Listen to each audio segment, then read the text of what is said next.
মিষ্টি কুমড়ার গুণাগুণ সম্পর্কে তো আমরা সকলেই জানি। হয়তোবা আমার মতো আরও ৫টা মা তার বাচ্চাকে অনেক গল্প শুনিয়ে মিষ্টি কুমড়া খাওয়ায়। তো আজকে এই রেসিপিটি কত সহজে এবং খুব কম উপকরণে এবং স্বাস্থ্যসম্মতভাবে বানিয়ে ফেলছি, চলুন দেখে নেই।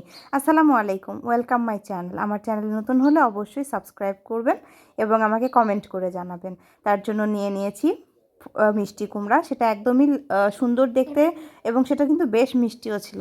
তার জন্য কড়াইতে তেল গরম করে নিয়ে নিলাম চিংড়ি মাছ। চিংড়ি মাছ খুব কম দিয়েছি, কারণ এর কোনো কারণ নেই। আর তার মধ্যে দিয়ে দিলাম পেঁয়াজ এবং কাঁচামরিচ। এখানে একটু কম ঝাল দিয়ে রান্না করলে না রেসিপিটি ভালো হয়।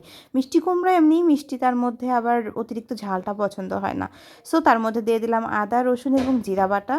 তার সাথে দিলাম লবণ, হলুদ এবং সামান্য একটু শুকনা মরিচের গুঁড়া, কারণ একটু কালারফুলের জন্য। সো খুব ভালো মতন কষিয়ে নিব।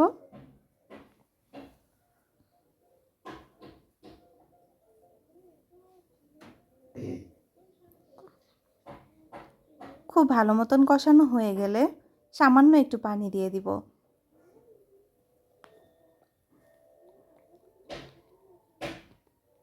তেল উপরে উঠে আসলে এর মধ্যে দিয়ে দিব আমার মিষ্টি কুমড়াগুলো, যেটা আমি কিউব করে কেটে রেখেছিলাম।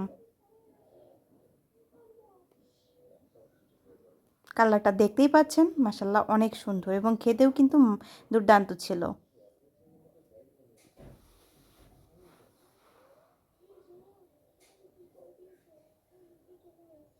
সবগুলো মিষ্টি কুমড়া দিয়ে দেওয়ার পরে সেই মশলা সহ সবগুলো খুব ভালো মতন কিন্তু নাড়াচাড়া করে নেব।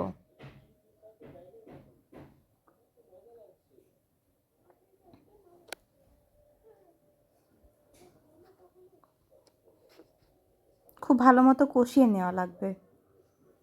এর মধ্যে সামান্য একটু পানি দিতে পারেন, কিন্তু মিষ্টি কুমড়া থেকে এমনি পানি বের হয় এবং খুব দ্রুত সিদ্ধ হয়ে যায়। সো এখানে আমি পানিটা অ্যাভয়েড করেছি। দেখতেই পাচ্ছেন নিচে দিয়ে কিন্তু পানি বের হয়ে আসছে। সবজি থেকে অবশ্যই তার একটু পানি বের হয়, তো সেই পানিতেই কিন্তু মিষ্টি কুমড়া অলমোস্ট সিদ্ধ হয়ে গেছে। খুব ভালো মতো কষানো হয়ে গেলে এখানে কিন্তু আমি পানি দিয়েছি। পানিটা দিয়েছি খুবই কম পরিমাণে। আপনারা দেখবেন চেক করে যে সেদ্ধ হয়েছে কিনা, যদি লাগে একটু অ্যাড করে দিবেন।